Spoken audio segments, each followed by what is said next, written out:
On voit ici l'ADN.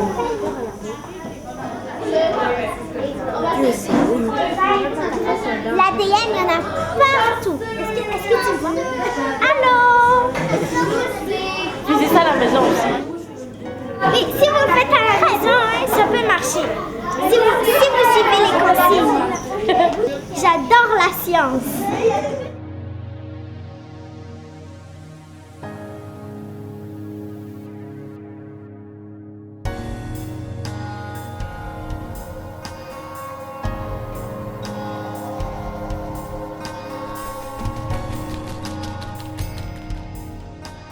Bonjour, je m'appelle Geneviève Morin, je suis conseillère pédagogique en sciences et technologies pour les écoles primaires de la Commission scolaire de Montréal. Bonjour, je suis Michel Clark, conseiller pédagogique à l'école secondaire Père Marquette. Un conseiller pédagogique, c'est quelqu'un qui est là pour accompagner les enseignants, surtout, accompagner aussi les directions d'école, puis travailler en collaboration avec plein de corps d'emploi, de sorte qu'on puisse travailler directement sur les apprentissages qui vont se faire en classe.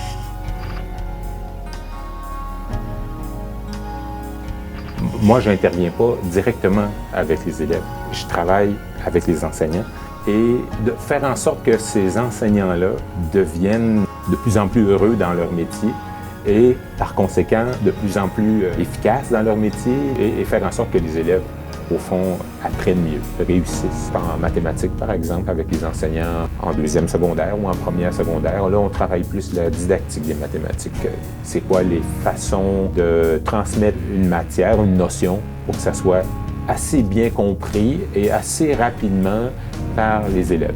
Qu'est-ce qu'on propose comme tâche aux élèves? Les accompagner dans leur questionnement. Avec les enseignants, on travaille toutes sortes d'approches pour faire en sorte que les élèves développent des outils qu'eux vont être capables d'utiliser, qu'ils vont utiliser plus tard. C'est pas juste pour l'école, c'est aussi construire des êtres humains qui vont être capables de fonctionner dans une société de manière, en fait, pour qu'ils soient heureux eux autres. C'est pas juste résoudre des problèmes de maths. C'est quelqu'un qui nous permet de nous repositionner par rapport à la pédagogie, parce que souvent, on est un peu dépassé par ce qui se passe en classe. On dit, il me semble que je ferais tel projet, ça pourrait être intéressant, mais il me semble que je n'ai pas tous les outils ou je ne suis pas sûr que ça va fonctionner, que ce soit des structures coopératives ou toutes sortes d'activités comme ça.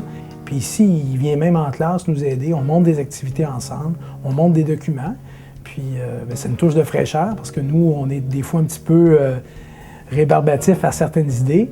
Et quand on voit que ça peut fonctionner, puis on a quelqu'un de passionné, nous on est chanceux, on a quelqu'un de hyper motivé et passionné à notre école. Alors, c'est vraiment un phare. Je dirais que c'est un phare au point de vue pédagogique. Je vais parler de mon expérience comme conseillère pédagogique en sciences et technologies. Ce que ça fait, surtout dans le cas présent où moi je suis au primaire, bien, une conseillère pédagogique en sciences et technologies au primaire, ce que ça va faire, c'est de développer des outils pour faciliter la tâche des enseignants. Ça peut être des cahiers qu'on va avoir déjà préparés pour que les enseignants puissent les travailler avec les élèves, des guides d'animation, mais aussi, quand on parle sciences et technologies, on pense toujours à du matériel d'expérimentation. Puis les enseignants ne savent pas où le commander ou comment l'utiliser, donc il va y avoir des outils de ce type-là. On a aussi développé des outils vidéo, des affiches, des capsules animées qui sont disponibles sur Internet. Donc l'enseignant, même s'il ne peut pas venir à nos formations, va pouvoir faire de l'auto-formation avec tous les outils qu'on va avoir. Aujourd'hui, je rencontre des conseillers pédagogiques qui sont dans des écoles.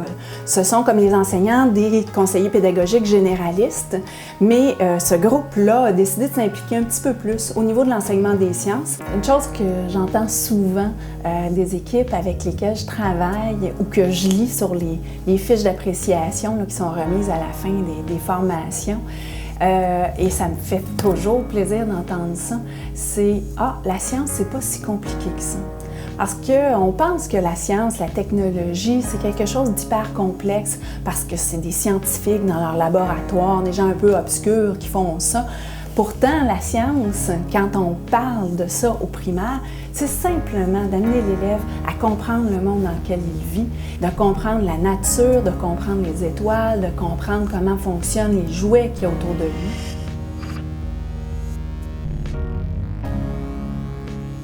Un conseiller pédagogique, on a dit que ça travaillait avec des enseignants, ça travaille avec des directions, ça travaille avec les cadres des commissions scolaires aussi.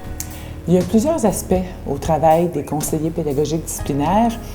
Le premier aspect que je vois, puis que c'est sûr que ça se traduit dans les écoles, c'est premièrement tous les documents légaux qui nous arrivent. Alors souvent, on a le programme, on a la progression, mais dans la vie de tous les jours, qu'est-ce qu'on fait avec les élèves? Alors souvent, le conseiller pédagogique peut être là pour modéliser un peu qu'est-ce qu'on va faire ou comment on peut le faire. Donner des idées à l'enseignant, parce qu'il est toujours maître du travail qu'il va faire dans sa classe, mais d'être capable de l'alimenter, de l'influencer.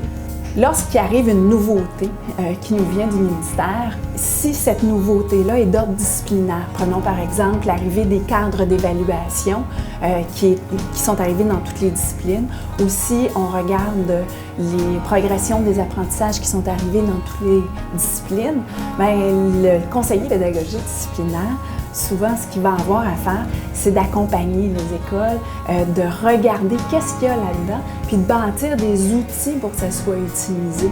Parce que souvent, c'est un cadre, c'est général, mais dans la pratique au quotidien, comment est-ce que j'applique cette nouvelle directive du ministère? C'est pas toujours évident. Les choses, autant moi comme gestionnaire, parfois j'ai des décisions à prendre, puis c'est sûr que je vais aller consulter mon conseiller pédagogique quand c'est de nouveau pédagogique, je vais le voir. Puis même parfois quand c'est même pas pédagogique, parce qu'il connaît, il est vraiment sur le terrain, il est proche des gens, il est dans le milieu.